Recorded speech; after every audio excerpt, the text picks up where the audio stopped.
Welcome to the Paranormal Stakeout radio TV show with Larry Lawson. As a former career law enforcement officer and law enforcement educator, Larry focuses on the use of tried and true law enforcement investigative techniques in conducting paranormal investigations. Despite his experience and training, Larry also keeps an open mind to discussions on topics that deal with evidence that are not quite as physical in nature. Paranormal Stakeout guests are professionals in the field of the paranormal and parapsychology, conducting the investigations and research needed to further the cause of paranormal study.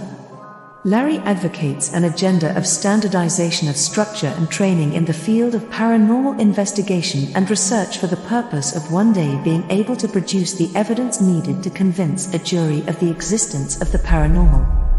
Whether it is ghosts, UFOs, unsolved mysteries, hauntings or cryptids, no topic is beyond the investigative reach of Larry Lawson and the Paranormal Stakeout radio TV show team.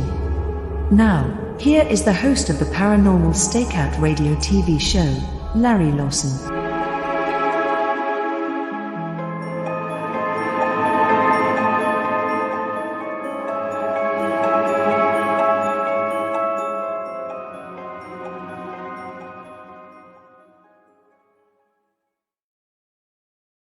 Good evening, everyone, and welcome back to Paranormal Stakeout. I'm your host, Larry Lawson, coming to you from the headquarters of the Florida Bureau of Paranormal Investigation and Indian River Hauntings in beautiful Vero Beach, Florida, just a stone's throw south of Cape Canaveral, where we're seeing rockets go up every day. Maybe that's why we get so many UFO reports from around here. But that's not what we're going to talk about tonight. I've got a great show in store for you. I've got Mr. Steve Dills with us. Steve is a seasoned paranormal investigator with over a decade of experience, and his journey began into the unknown began at a really, really young age. As a young child, he was often disrupted at night in his sleep with things that were happening that defied explanation. In about 2010, uh, Steve and some of his colleagues put together a team called Transcend Paranormal, which is an investigative team dedicated to exploring and understanding natural phenomenon. Now, in addition to that, they are also involved in a lot of historical restoration and events to help contribute to those historical buildings in their area.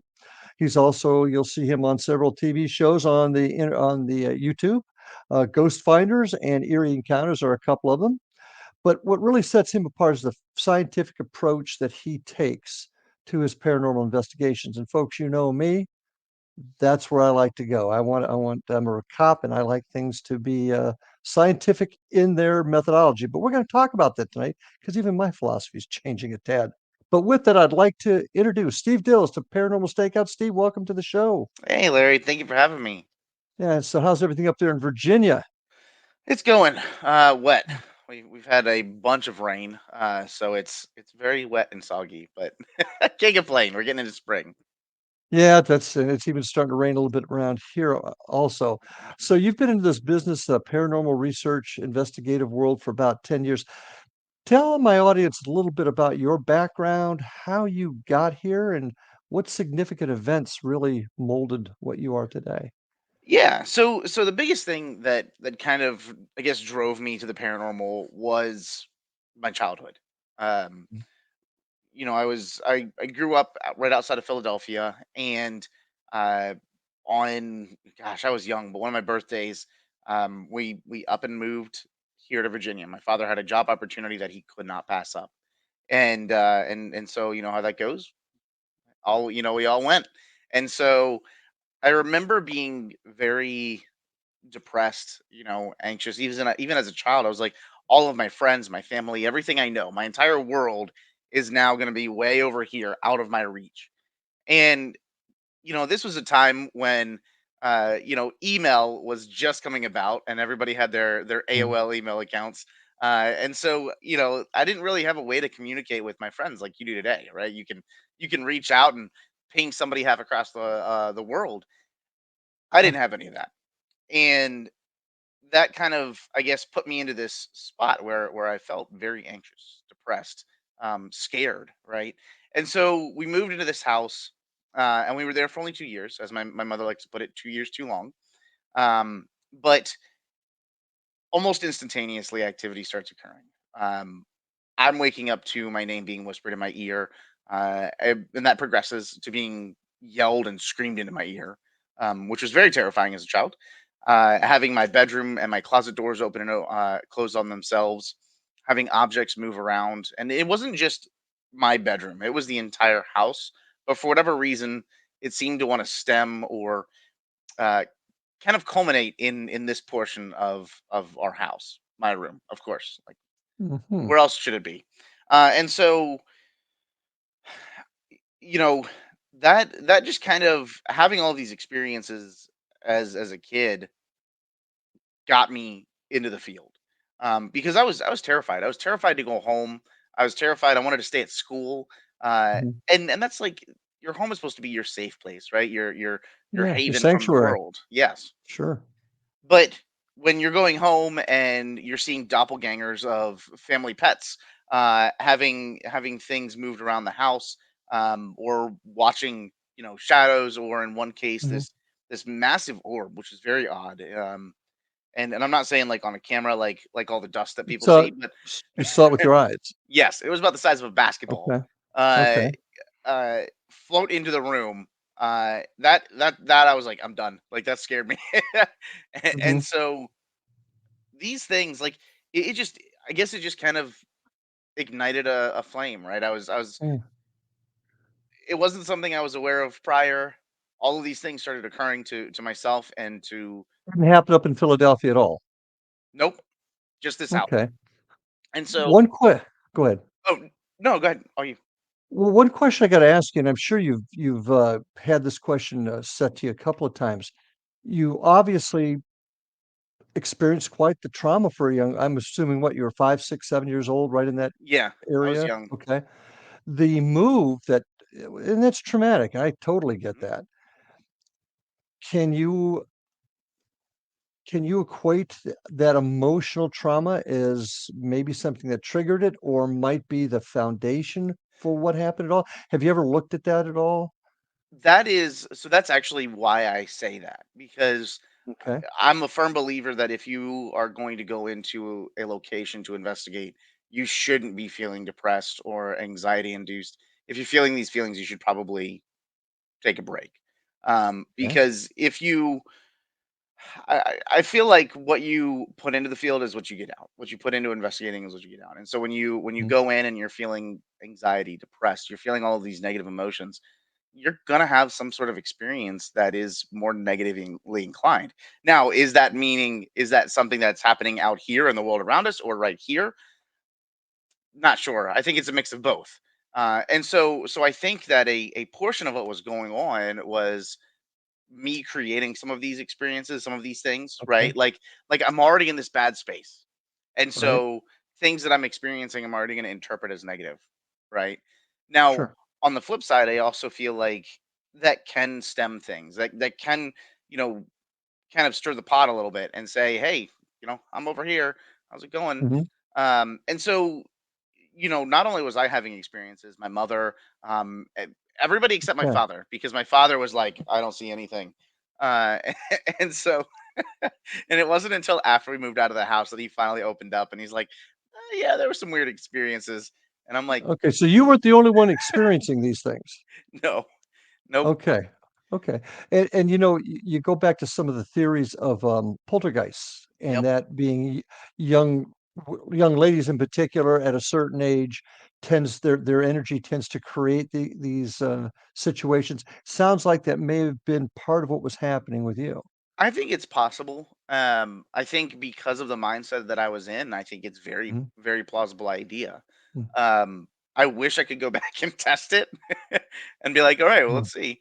Um, but I think that it was a mix of, there were other things going on in the house. Mix that in with kind of my own headspace, and it's like, all right, perfect storm. And Mhm. then as a young child, you know, it's almost impossible to discern between one or the other because you have no idea, right? Now Mhm. we are able to look back and say, "Oh, you know what? I think that's a mix of this, or it could have been this, or it could have been that," and put something more tangible around it. But as a kid, oh my god, I was absolutely The house was Yeah. horrific.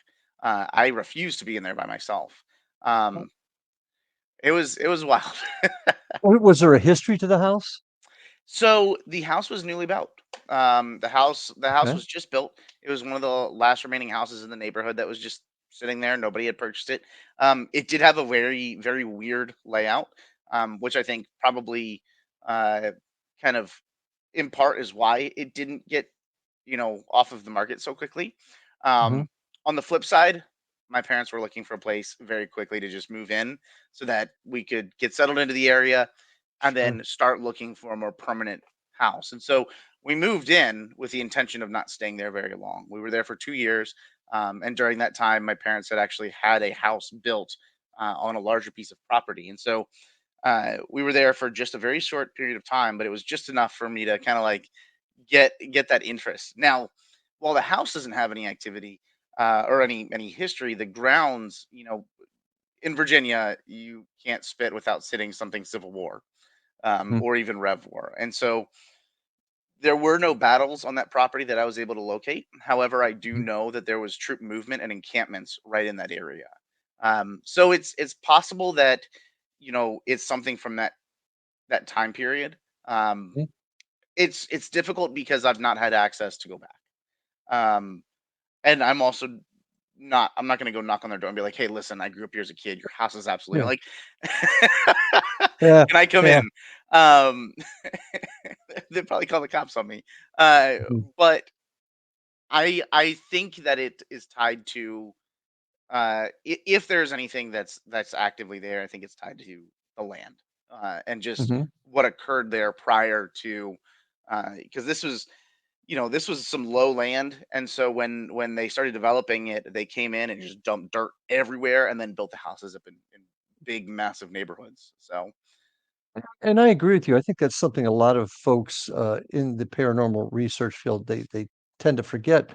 Oftentimes, it's the land, not the building itself, or and something that so was there prior. Mhm.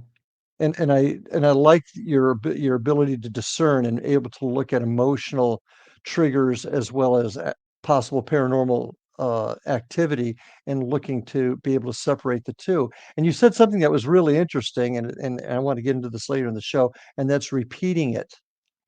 Hmm. And I noticed in your res you you try to use scientific methods to substantiate evidence. Well, the Hmm. biggest problem we have in the field today is being able to repeat it and sticking Yes. truly with the scientific method, and that's a huge issue. Yep.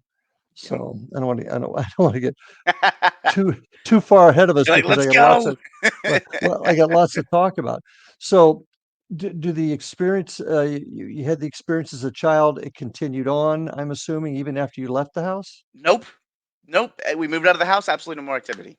But it was enough, and so I guess lost that fear after a while, and it turned into fascination, and it turned into why did that happen to me? Why did that happen Mhm, here? Why did that happen to me? How did it happen? What is this?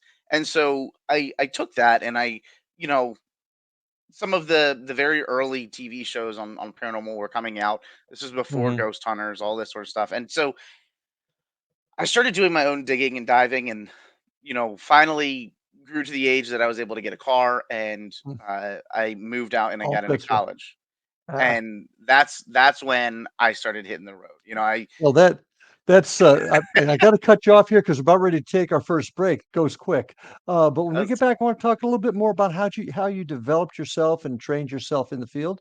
So, folks, Steve Dills from Transcend Paranormal. Interesting conversation. Stay tuned. We'll be back after these messages.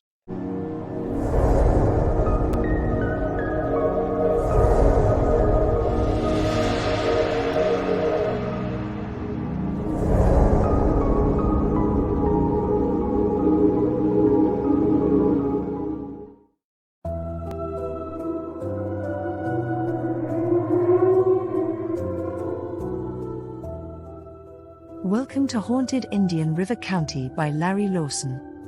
Indian River County is an idyllic vacation spot on Florida's east coast, not far south of Cape Canaveral. Known as part of the state's famed Treasure Coast, many are unaware of the deep and fascinating history this area played in the development of the Sunshine State. Also lost among its visitors and residents are the chilling stories of the hauntings that accompany this rich history. It is here that a man named Waldo still looks after his family and properties 6 decades after his death. Or a retired preacher is seen digging up his hidden treasure days after he died. Larry Lawson spent more than 40 years in the law enforcement and criminal justice education profession. He holds a Bachelor of Science degree from Nova Southeastern University and a master's degree in public administration from Troy State University. He serves on the board of directors of the Indian River County Historical Society, is the director of the Florida Bureau of Paranormal Investigation, and is the owner of Indian River Hauntings, LLC, where he provides historical and paranormal tours and events. He has been actively researching the history and paranormal legends of the Treasure Coast of Florida since 2010. Larry is currently the host of Paranormal Stakeout radio TV show on the Exozone Broadcast Network and the past host of Encounters with the Other Side on WPSL Radio in Fort Pierce, Florida. Pre-order your copy of Haunted Indian River County by Larry Lawson on Amazon.com today.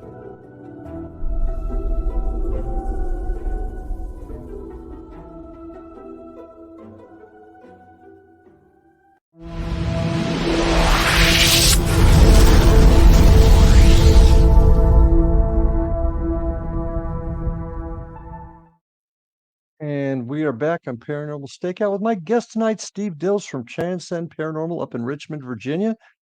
Steve, getting back into your background, and I appreciate you talking about it because I think a lot of people have things that occur to them and they don't like talking about it. They don't like telling other people. And I think when that occurs, when people do talk about it, they start to feel better and open up themselves. Myself, Yep. I did not have my first experience until I was in law enforcement, oddly enough. Oh, I had really? yeah, my mom was very in tune with strange occurrences, but it wasn't anything I experienced until after I was in law enforcement. But so many folks have that experience that you did as a child. Now, Mhm. in these experiences in your home, and don't need to go into detail if you don't want to, but were you ever touched or physically harmed at all? Um, I had one experience that I can remember, and I wasn't hurt, but it was something that to me was, I guess, being told this story was significant. I was, sleeping in bed, and as parents do, they come in the morning to get you up and get you ready for school, and time to get up. Mhm. And I remember. First, I'm thinking like when my mother used to wake me up, she had this horrible song. So, if you're watching, Mom, it was a great song. But uh, she'd open the door and turn on the lights. And this particular morning, instead of seeing me lying on the bed or in the bed, uh, there was a giant poster. It was one of those posters that you would enclose. Put the plastic casing on it Okay. and everything, and that hung over my bed. And it was just some typical boy stuff. It had a baseball bat and I think a pair of rollerblades and a soccer ball. Just like kid stuff. Mhm. And somehow, at some point in the evening, it fell onto me, but not in such a way. And I was just in a single twin bed, nothing massive. So this would have been the perfect balancing act, right? But the way that it fell, it actually was face up when it landed on me. So somehow, and this was just on a single nail, somehow it lifted off of the nail. The wire came up enough, and then when it fell like if this is the front of the Right. picture, it fell like this, so that the top of the picture was on my head, and it was facing upwards, so that when she walked in, she saw the baseball bat and the all of the You weren't awake. nope, I was asleep. So somehow the nail was still in the wall, and this poster had made its way onto me Mhm. uh, without waking me up. Can one would presume that if you had something fall on you, you'd probably wake up. And And that was a very weird experience. was the nail still in the wall? Hmm. So, okay, okay. Yep. And so that was something that obviously I was asleep, so I wasn't aware of it. Uh, Mhm, but this is something like as I got older, my mother told me, she's like, this is really weird, but let me share this with you. And so she kind of dismissed it, didn't say anything to me that particular day because she didn't want me scared. I was already terrified of the house, but she she kind of held it for a little bit and then finally shared it, and it was like just lined up with all the other weird experiences in that house. And ultimately, like I said, that kind of drove my why. um, mhm, and I knew that I wanted to get into the field. I had to wait until I was in college, kind of on my own, where, you know, my parents didn't know that I was out until all hours of the night investigating. And granted, I wasn't drinking, so I guess that's something, right? Um, but I was able to take myself and go and start experiencing locations and investigating on my own. And that's when, you know, after doing this for a year or so and investigating with tons of random folks that I didn't know, mhm. I finally realized, like, if I'm going to do this seriously, I need to have a team of people that kind of have the same thoughts and ideas, and we'll have each other's backs and we can support each other, um, and do this in a way that we can use our experiences, right? Our scars to help other people. Because that's what I wanted to do. The ultimate goal was to help other folks and uh, make sure other people don't feel like their home is a place of fear. Um, and that's a big reason that I got into it. Um, the So sac- how did you yeah, pick these folks? How did you pick these folks to become part of Transcend? It was 2010, I believe, so you've been doing it for a yeah. while. So we actually investigated in this group called the Richmond Paranormal Society. Mhm, And at that time it had been formed and there was thousands of people in this group. It was a meetup group, if you ever used meetup way back in the day. And so uh it was basically this massive group of anybody and everybody that was, you know, interested in the paranormal, mm, dark tourists, um and I call dark tourism like folks that like go on ghost tours and all that sort of stuff. Um okay, Anything from people that have been investigating already. It was a massive group, and so let's say they found a place that they wanted to investigate. Somebody would line it up, and then they'd say, okay, the first 10 people they posted out in this group, 10 people that reply get to go. And mm, I work in IT, so I'm always on the computer. So I had a fairly good chance of being one of those folks. And so I started doing these investigations, and we'd head to a few different locations around here. And I very quickly realized that every single time I would be investigating with sometimes some of the same people, some of the same folks, but then more often than not, it was just be random people that I had never met and I probably wouldn't see again. And I realized that if I'm going to go into a space and it's pitch black, I can't see anybody around me, I probably should do so with people that I know. And so, after kind of chatting with some of the folks on these investigations and some of the people that I had seen, kind of recurring, we mhm. decided, hey, you know what, we're gonna do our own thing. And there was just four of us, and we decided we're gonna take off. We're gonna start investigating ourselves, and build kind of some solidity around this, and we did that actually in 2007, 2007, 2008. So there was a couple of years prior where we were just kind of doing our own thing, and we didn't really have a team per se. We were just us, just doing, Mhm. going to Okay. places. Um, and then 2010, we're like, let's just make it official. Let's, if we're gonna do this, like we've been doing this, we work together well, let's do this. And so that's when we kind of formed the team. And then we've been growing ever since. We're close to like 30 members now, which is a little Oh my. crazy. It's a big team. Um, Yeah. but but we're all adults and everybody is here with a shared goal, which is really nice. And so we all get along and work towards our mission of helping folks and helping historical locations. So you put this team together. 30 is a big crew. I've got about It is. 12, and sometimes that can get a little unwieldy. But there's a lot of folks that listen to this show that have an interest in doing research. Many of them are very serious about it. Some are what I like to refer to as paranormal thrill seekers, folks that just like to go out, hear the bump in the night. Hmm. But all of them have a good heart that we deal with. How do you train yourself to become more professional? And then I want to kind of move into what your methodology is, how you investigate. How Yeah. Let's start off by talking about how you train your members. So it's a very interesting topic because a lot of times when teams start out and they're very fresh, you kind of stumble around a lot. One of the big things that we talk about and how we operate as a team is acting in such a way that it's a business. We are not a business. This is a passion. This is a huge hobby, a passion, right? None Mhm. of us make money. We lose money. We throw it into travel and gas and hotel stays, but we try to act professional in the sense that this is how we would operate if we were in an office space. You Um, charge? Do you charge for an no, investigation? nope, Okay, no, good, never, never, never. good. And so we say, okay, obviously some of the easy things. We're not swearing. We're not talking about politics. Some of these sorts of things.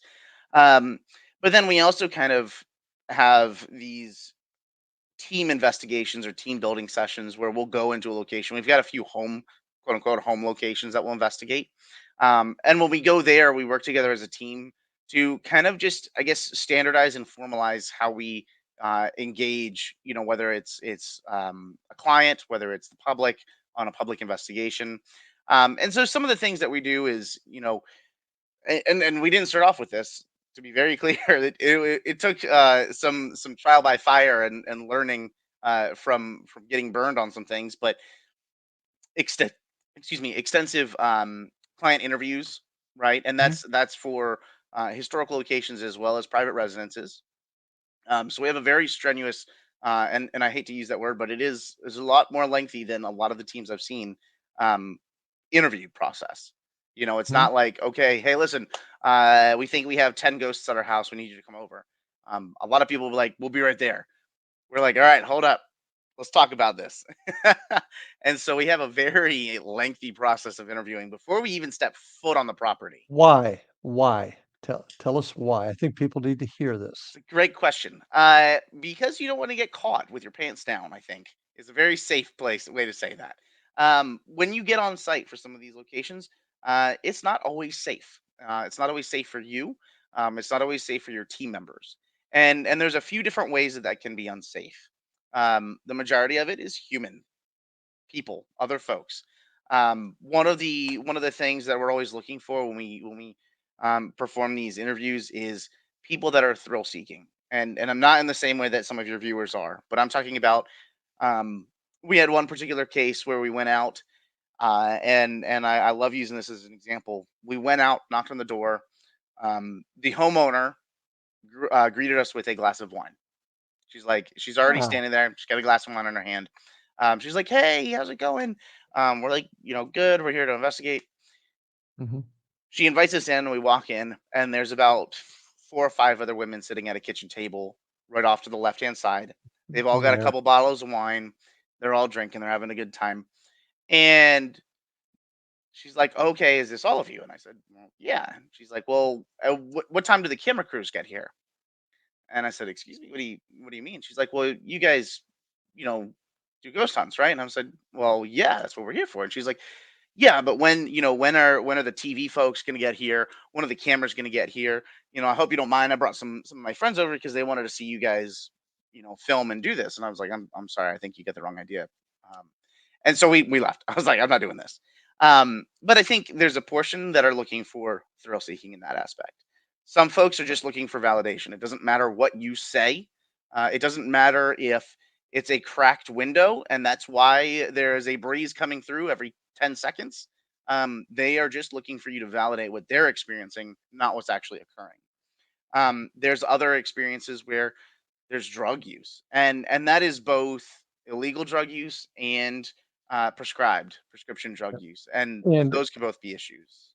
and those are all really important, and I'm really glad you brought them up, but we're about ready to take our next break. So All we're gonna good. pick we're gonna pick this topic up when we get back, so folks stay with us. I'm with Steve Dills, Transcend Paranormal out of Virginia. We'll be right back after these messages.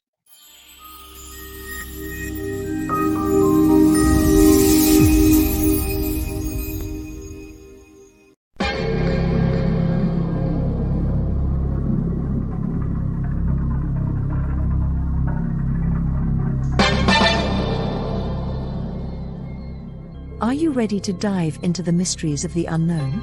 Tune into the electrifying X Zone radio TV show hosted by the one and only Rob McConnell. I'm Rob McConnell, and get ready for a mind-bending journey through the unexplained phenomenon that surrounds us all. From UFO encounters to cryptids, ghosts, and everything in between, we've got it covered here in the X Zone. Rob McConnell, the seasoned investigator and renowned radio personality, brings you the most compelling interviews with top experts, authors, and experiencers from around the world. Each episode is an unforgettable exploration into the depths of the extraordinary. That's right, X Zone Nation. Join me every week as we open the door to the supernatural and explore the strange and amazing stories that will leave you questioning everything you thought you knew. And it's not just radio anymore. With our groundbreaking TV show, you can now witness the sessions unfold right before your eyes. From chilling reenactments to captivating visuals, prepare yourself for a multimedia experience like never before. With a legacy spanning over 2 decades, the X Zone Radio and TV show with yours truly, Rob McConnell, is your ultimate source for mind-blowing entertainment and thought-provoking discussions. Join our growing community of truth seekers as we continue to unlock the world's mysteries. So, why wait? Step into the X Zone and embark on a journey that will challenge your beliefs, ignite your curiosity, and keep you on the edge of your seat. Remember, X Zone Nation, the truth is out there, and it's waiting for you right here on the X Zone Radio and TV show with yours truly, Rob McConnell. Don't miss a minute of the action. Tune in now on your favorite radio station or visit xzoneradiotv.com to join the adventure. The X Zone Radio TV show with Rob McConnell, where reality meets the unknown. The X Zone Radio TV show, unraveling the secrets of the universe, one episode at a time. For more information, visit www.xzoneradiotv.com.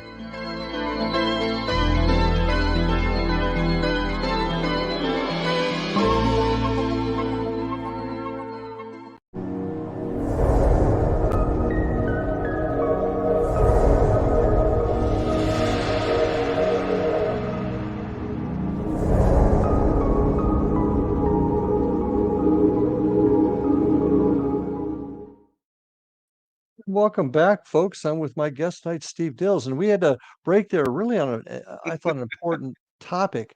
And you were talking about discernment here, determining Yep. what type of situation you're stepping into, and you talked about safety, of the location, the condition of the resident, the homeowner, the Yep. representative, however, and that's a tough question, isn't it? Just to try and find out if there's any kind of legal or prescribed drug use Hmm. in the place that could cause an issue.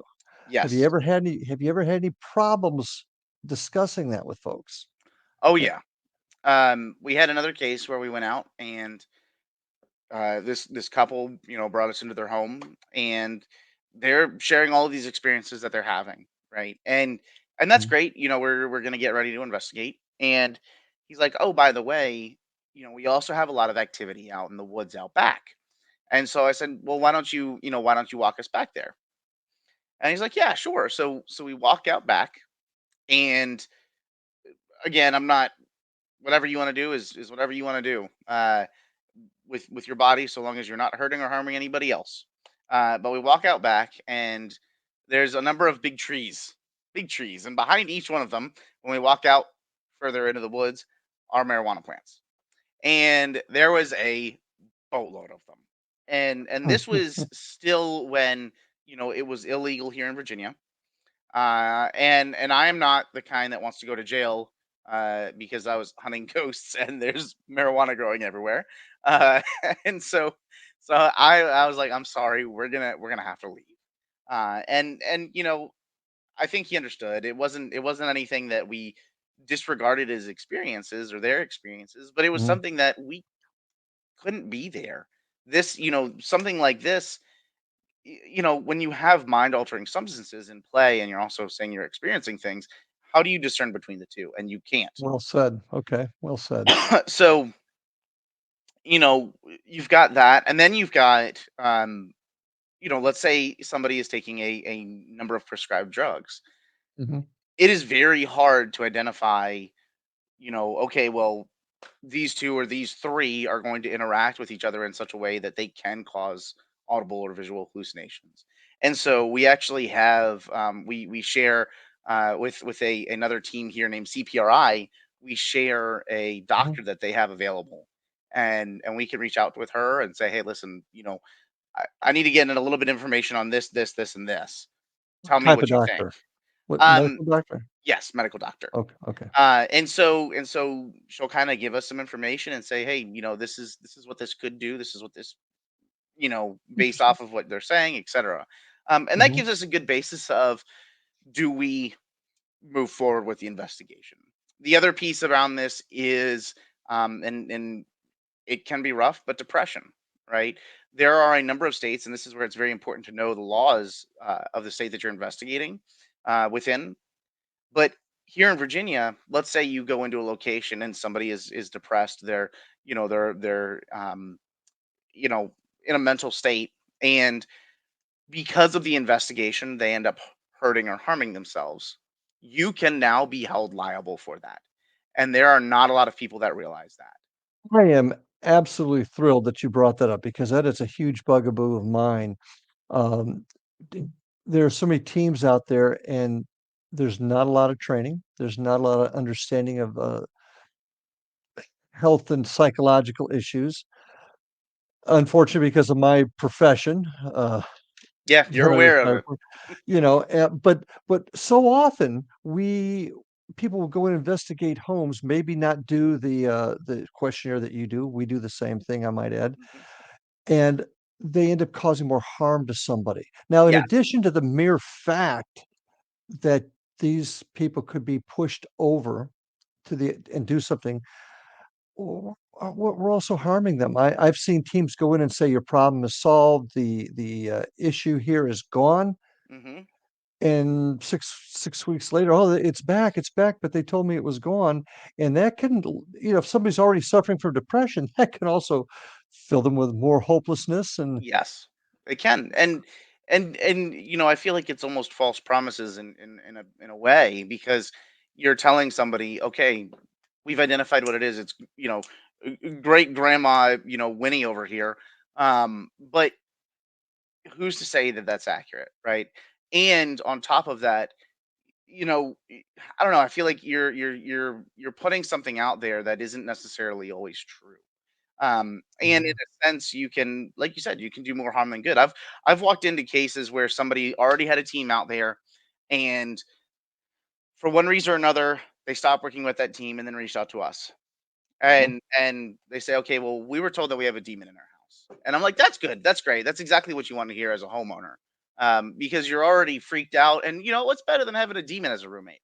So, you know things like that, people like that is one of the big things, is when we investigate as a team, especially we go into residential cases, we keep all of that to ourselves. Whatever we mhm. whatever we Okay. think we're feeling, whatever we think we're interacting with, we kind of let the data and what we get in our findings, let that lead the discussion.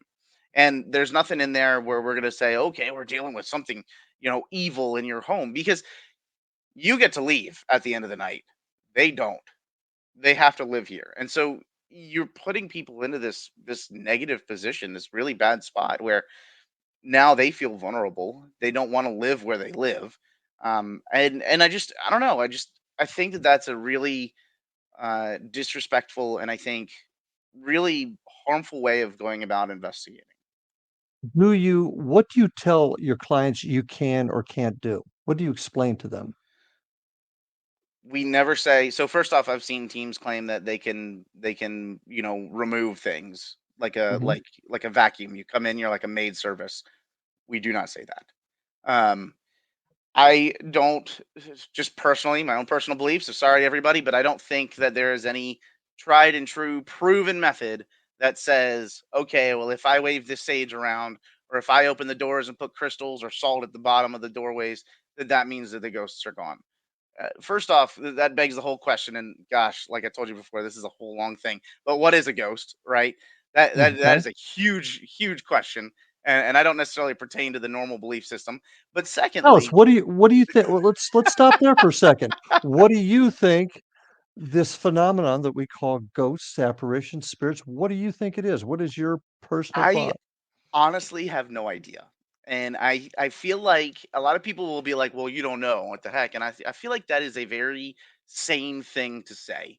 I don't know what it is yet, and I'll tell you why. Because I have not yet, in my own personal experience, I have not had a ghost walk out of a wall and say, "Hi, my name is blank. I lived, X and X years ago. Here's my information. You can find me using whatever." I've not had that, right? We go and we have these experiences, we have items moving, or we have um, an EVP, or we have a spike in environmental data. That's great. That's all interesting things. But that doesn't necessarily mean that this is a person that has once been alive and is now dead. Like there's to me nothing stating that a ghost has to be a human that is no longer alive. It could be any sorts of things, right? That could be anything ranging from we're all going crazy and mad Mhm. to there are uh just I mean we're still learning things in the scientific field to this day, right? We're at a best guess kind of system here, right? Could it be could it be us? Steve, could it be us? Sure, why Could it not? be that could it be the power of our own untapped power of our own mind doing Sure. things? It could be that. It could be I mean, it could be if you go with the idea of stone tape theory, it could be something like that. One of my favorites is the idea of quantum mechanics, which we already Mhm. know is a thing. We already have quantum computers. And we know that objects can be in two places in space at the same time, right? They can maintain space in two places at one time. Now, granted, that is on a very microscopic level, but that is just our understanding. We are still a very primitive species, right? We are uh, technology wielding monkeys, right? Our brains are not evolved yet, way past caveman days, because it takes hundreds of thousands of years to evolve. And so now we've got all this technology, but we're still driven. It's the same reason why people are afraid of the dark, right? I'm in my room here. If I turn off Mhm. the lights, there's nothing that I should be afraid of. Yet my kids will walk in and they're afraid. Why?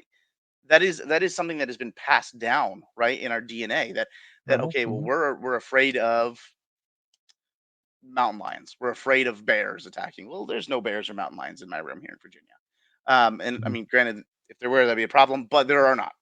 And so it's to me, it's difficult to say this is what it is, right? Because that is a very definitive statement, and I don't think that there's enough data to say, yeah, that is this. This is your grandmother.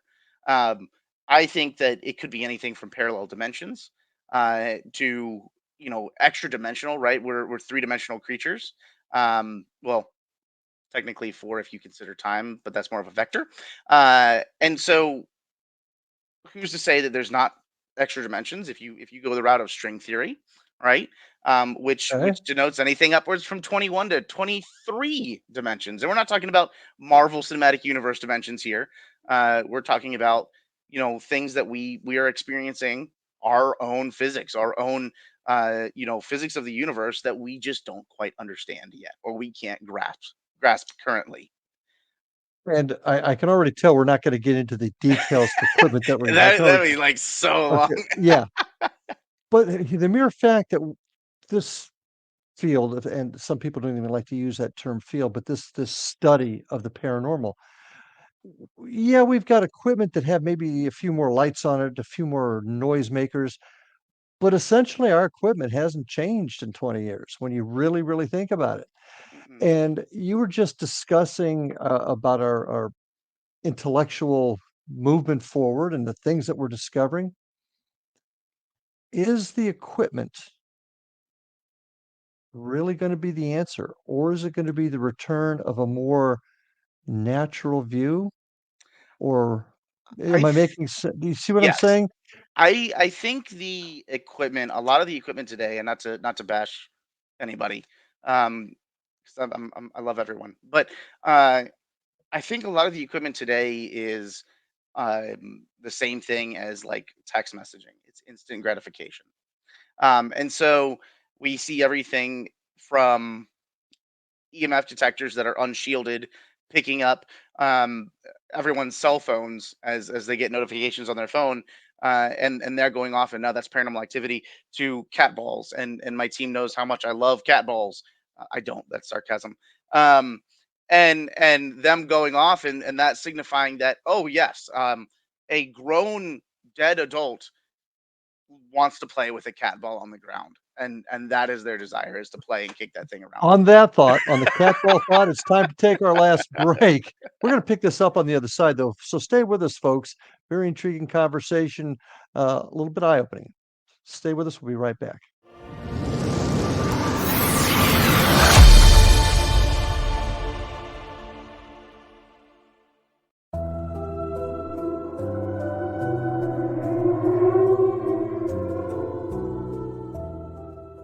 Welcome to Haunted Indian River County by Larry Lawson. Indian River County is an idyllic vacation spot on Florida's east coast, not far south of Cape Canaveral. Known as part of the state's famed Treasure Coast, many are unaware of the deep and fascinating history this area played in the development of the Sunshine State. Also lost among its visitors and residents are the chilling stories of the hauntings that accompany this rich history. It is here that a man named Waldo still looks after his family and properties, 6 decades after his death. Or a retired preacher is seen digging up his hidden treasure, days after he died. Larry Lawson spent more than 40 years in the law enforcement and criminal justice education profession.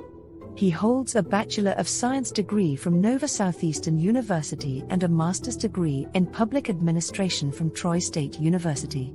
He serves on the board of directors of the Indian River County Historical Society, is the director of the Florida Bureau of Paranormal Investigation, and is the owner of Indian River Hauntings, LLC, where he provides historical and paranormal tours and events.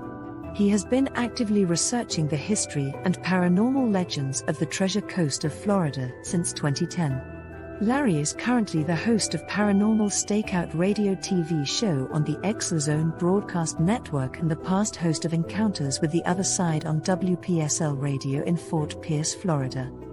Pre-order your copy of Haunted Indian River County by Larry Lawson on Amazon.com today.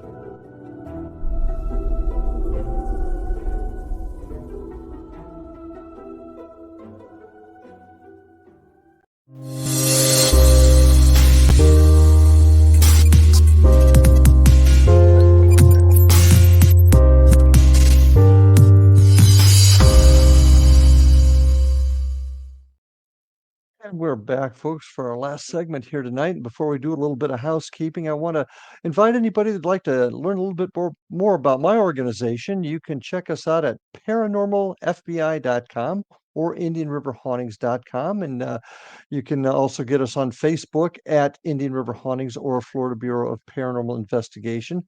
We have a YouTube channel at Indian River Hauntings 2341 if you'd like to see some of the stuff that we've done. And you can also email me here at the X Zone. If you got questions, thoughts, or comments, you can get a hold of me at ghostguy@paranormalstakeout.org. And I would be remiss not to invite you to look at all the other great programming on the X Zone Radio and TV network. And you can check those out by going to xzbn.net to see all the great programming on the station. And Steve, if you can take a second to tell folks how they can find you if they have questions, thoughts, or Yeah, sure. some of your shows. So you can find me on Facebook, Steve Dills. You can also find me Transcend Paranormal, transcendparanormal.com. And we're on all of the social media as Transcend Paranormal. You can also find myself and my co-host, Chris Vaughn. We have a little kind of a comedic approach to the paranormal called Eerie Encounters. And that's on Facebook as well as YouTube, Eerie Encounters. And then lastly, on kind of my serious approach to the paranormal, I am on the television show The Ghost Finders. You can find us on theghostfinders.com, as well as on Facebook, and you can find those episodes on the Spirit channel on Roku devices and on the internet now just recently, as well as on Paraflex. Excellent, excellent. And I want to get into that a little bit more in just a second, but I want to kind of wrap this discussion up about where we're going with equipment and where the future lies with that equipment. Are we ever going to get any better at it? I mean, when it comes to developing equipment, do you see us ever reaching a point where something developed by us actually works? I think so. Definitively. I think so. And the reason I say this is because I'm like I said, I call it the blinky light things, and I'm not a huge fan of the blinky light stuff. I think from the instant gratification, sure, it's exciting. However, I think that if we were to turn our focus away from, what is going on immediately and having the immediate response and saying over a period of time, what are we experiencing, and using data loggers, I think that is where we're going to find some interesting data. I think that's where we're going to find some interesting details. Talk to me about data loggers. What do you mean by that? Yeah, so environmental data loggers. I own and I love the EDI. EDI Plus. Yeah, Um, that's my favorite piece of equipment, actually. it's great, and there are other data loggers. So don't feel, folks, like if you want to get into looking at the environmental data that you have to go that route, because I know that a lot of times they're sold out. The thing I love about the EDI Plus is it is an entry into data logging. It is not very expensive. There are some very expensive data loggers, and the EDI Plus is a very inexpensive way to get started. So I do love it, because of that. I think it's very interesting when you set one of those things down. You don't pick it up and move it. I've seen people Nope. moving and carrying them around everywhere.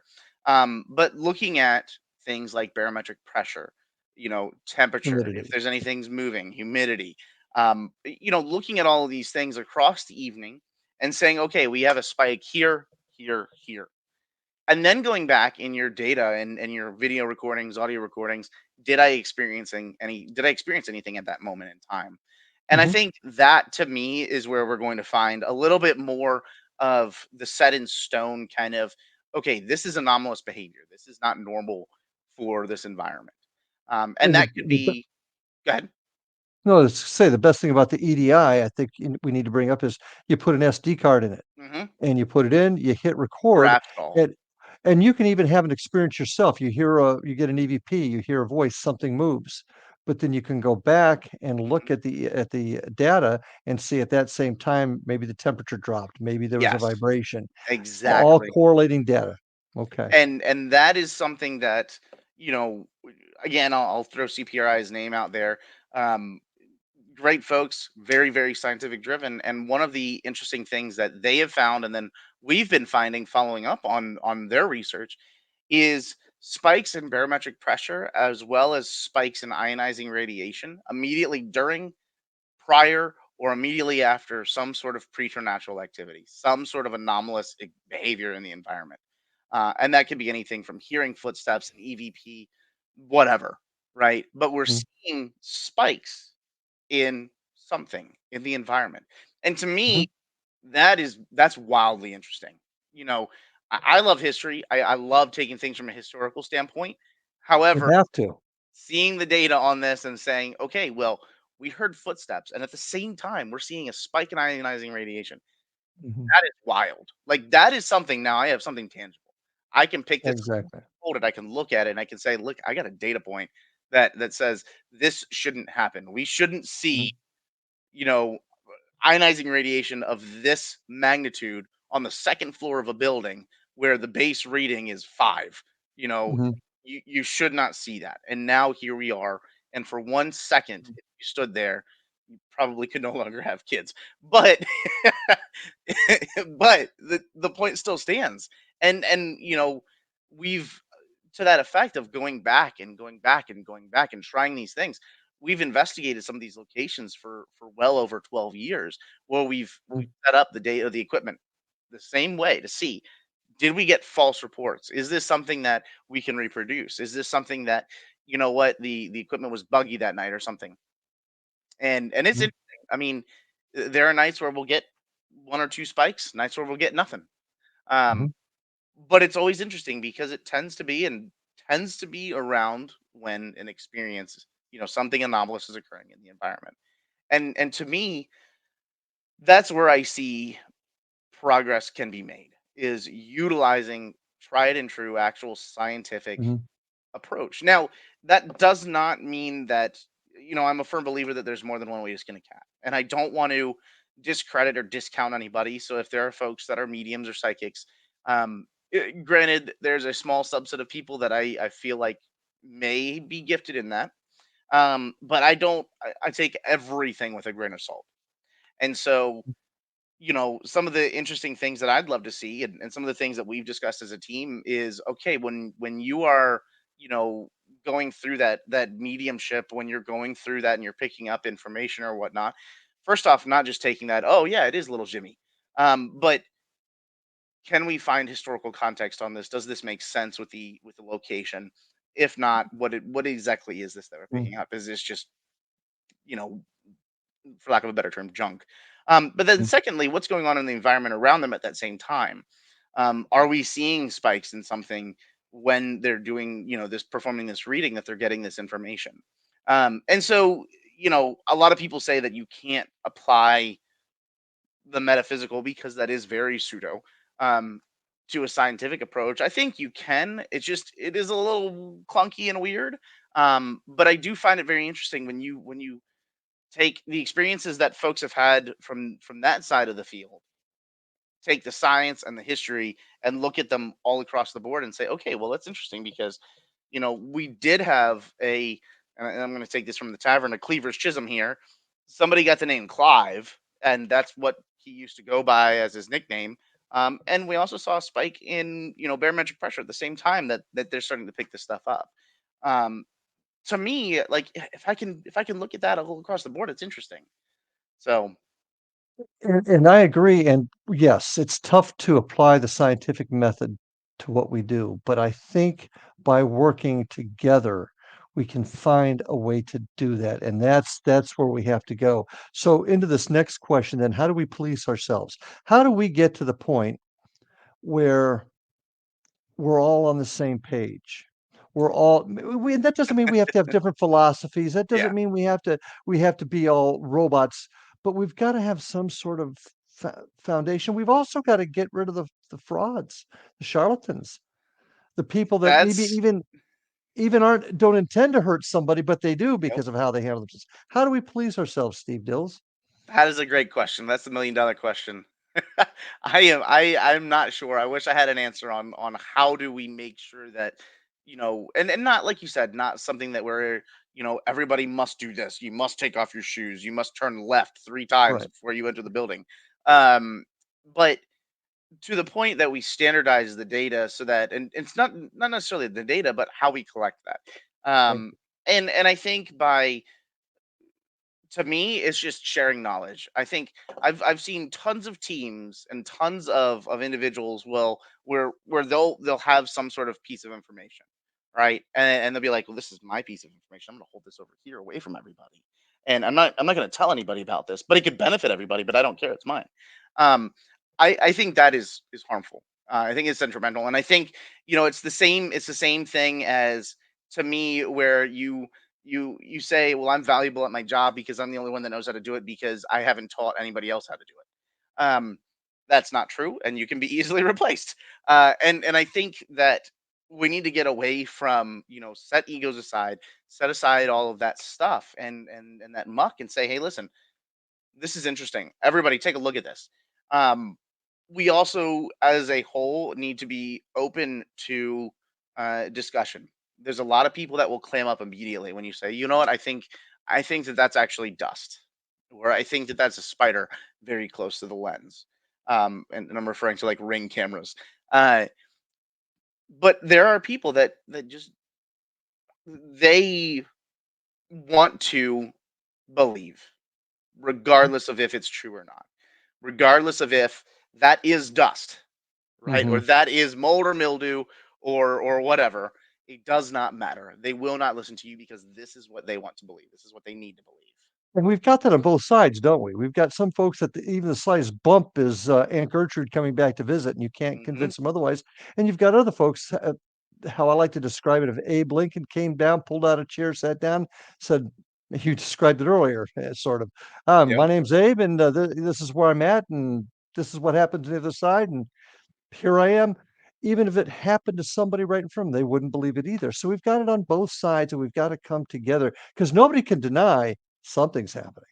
Yes. And I think that's the thing is you look back generations after generations after generations after generations, hundreds of thousands of years, and you see that these experiences are shared, right? These Hmm. things are shared, and they're not shared in the sense that, you know, somebody had this experience over here and they wrote it down and sent it over here. No, these people are having experiences all across the world that are very similar in activity.